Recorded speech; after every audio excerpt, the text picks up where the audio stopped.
Okay, so you want to talk about the whole Archie and Lilibet situation with the royals? It's a mess, right? I mean, from the outside, it just looks like a family feud gone nuclear. But dig a little deeper, and it's about so much more than hurt feelings and petty arguments. It's about tradition, power, and the really weird ways the monarchy tries to control its image. And honestly, a little bit about racism too, whether people want to admit it or not. Let's rewind a bit. Remember when Meghan and Harry were still working royals, trying to navigate this bizarre world of tiaras and titles? Everything seemed kind of picture perfect at first, right? Royal wedding, baby Archie, the whole shebang. But even then, there were whispers. Things just didn't quite line up with how the palace usually does things. And that's where all the surrogacy crap started. See, the British monarchy, they're obsessed with documentation. Like, seriously obsessed. They track everything. Births, deaths, marriages, corgi walks, probably. It's all meticulously recorded, curated, and presented to the world. It's how they maintain this illusion of continuity, this sense that they're somehow divinely ordained to rule. But with Archie and later Lilibet, suddenly the records were sparse, missing, non-existent, almost. No official christening portraits like George, Charlotte, and Louis got. No formal entries in the court circular. No real acknowledgement of their place in the family beyond the bare minimum. And that's not normal. Even minor royals, the ones who barely make a blip on the public radar, they get their official due. But Archie and Lilibet? Poof. Vanished from the official narrative. And that's when the questions started getting louder. Why the secrecy? Why the omissions? Was it just Meghan and Harry wanting privacy? Maybe? But the palace insiders knew better. Privacy has never meant absence. It's always been about controlled visibility. And with these kids, there was just nothing. Then you have the birth certificate thing. I mean, seriously, who changes a birth certificate? And why? Meghan's name, instead of being plainly listed as the mother, was replaced with her title, Her Royal Highness, the Duchess of Sussex. It's like they were trying to erase her humanity, reduce her to a mere institutional figure. And in royal circles, that sends a message. It signals disagreement, intervention, and, in extreme cases, a questioning of legitimacy. It's like the palace was saying, we're not sure about this whole situation. The other thing is, they didn't follow protocol. When Princess Catherine had her kids, there was a public announcement when she went into labor, and another announcement when the baby was born. There was the photo op outside the hospital. It was all very traditional. But with Archie, Meghan and Harry kept everything secret for hours. They issued this confusing press release suggesting Meghan had just gone into labor after Archie had already been born. It was weird. It fueled the rumors. It made people suspicious. And it gave the palace ammunition to basically ignore them. The thing is, the monarchy runs on rules, centuries-old rules. And to be considered a real royal, a kid has to meet 3 requirements: legitimate bloodline, formally recorded birth, and baptism in the Church of England. Miss one of those, and you're out. Doesn't matter who your parents are or how many Instagram followers you have. And, let's be honest, Meghan and Harry didn't exactly play by the rules. They had private American baptisms, not Church of England ceremonies. And Lilibet's birth? Forget about it. No palace staff, no easel announcement, no anything. The world learned about it from a press release from California. It's like they were deliberately trying to distance themselves from the institution. So, what's the palace to do? They can't exactly come out and say, we don't recognize these kids. That would be a PR disaster. So, they do what they always do. They stay silent. They let the omissions speak for themselves. They let the rumors fester. And they send a clear message to Meghan and Harry. You can't just rewrite the rules to suit yourselves. And that's where the baptism thing comes in. It's not just some cute photo op with a fancy font. It's the official key to unlocking your royal status. It's how you become part of the lineage with all the perks and responsibilities. So Harry and Meghan skipping that was a big deal. Palace insiders saw it as a turning point, a line in the sand. The rules aren't suggestions, they're ironclad. And without that Church of England baptism, Archie and Lilibet were basically invisible to the crown. Now, people will say, oh, it's just tradition, who cares? But it's not just about tradition, it's about power. It's about who gets to decide who's in and who's out. And the monarchy, they're not giving up that power anytime soon. And let's not forget Meghan's role in all this.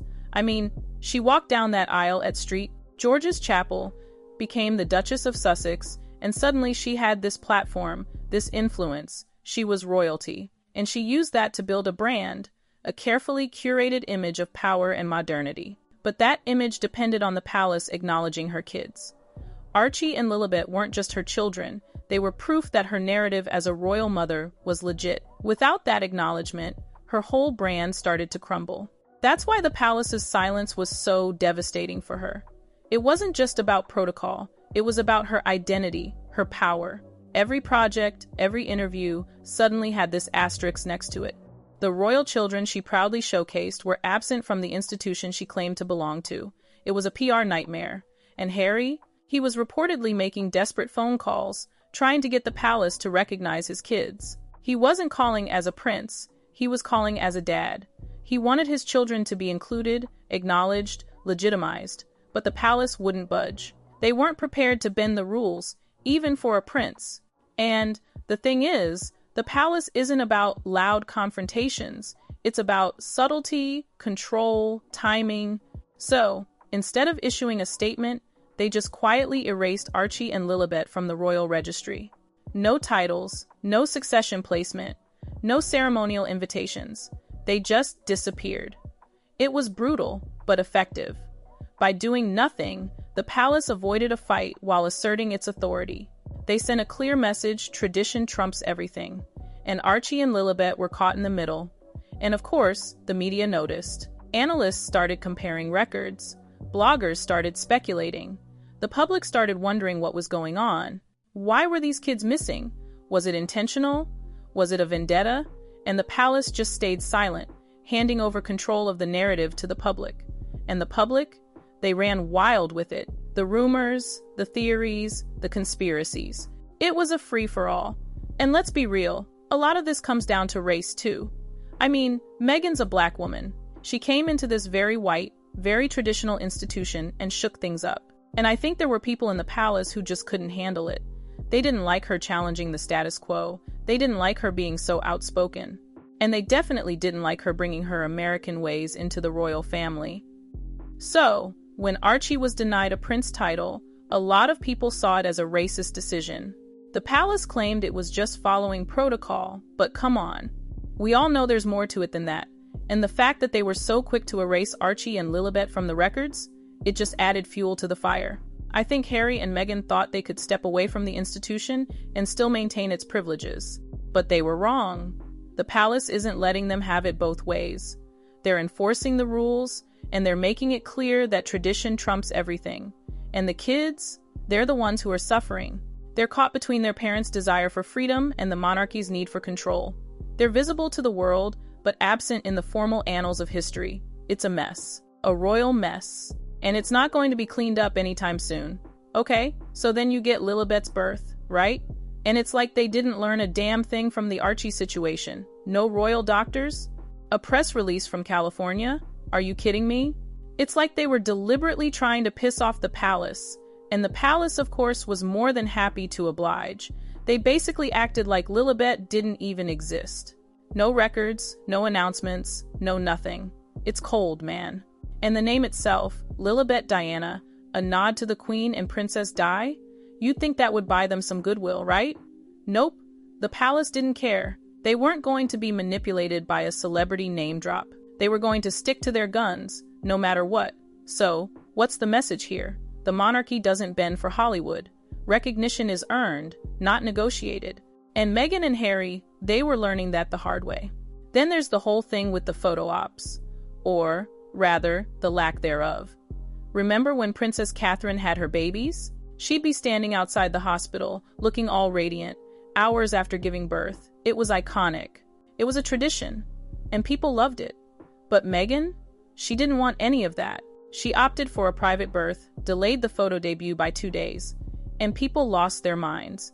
They accused her of breaking with tradition, of being difficult, of trying to control the narrative too tightly. But here's the thing. Why does she have to do that? Why does she have to parade her newborn baby in front of the cameras hours after giving birth? It's barbaric, if you ask me. It's like these people think royal women are just breeding machines, put on this earth to produce heirs and pose for pictures. And it's not like Princess Eugenie and Princess Beatrice did it. So, why is the bar set so high for Meghan? But the optics, though. It played right into the palace's hands. It made Meghan look like she was trying to be different just for the sake of being different. It fueled the rumors that she was hiding something. And it gave the palace another reason to ice her out. And let's not forget the Oprah interview. I mean, that was a bombshell. Meghan and Harry basically aired all their dirty laundry in front of the whole world.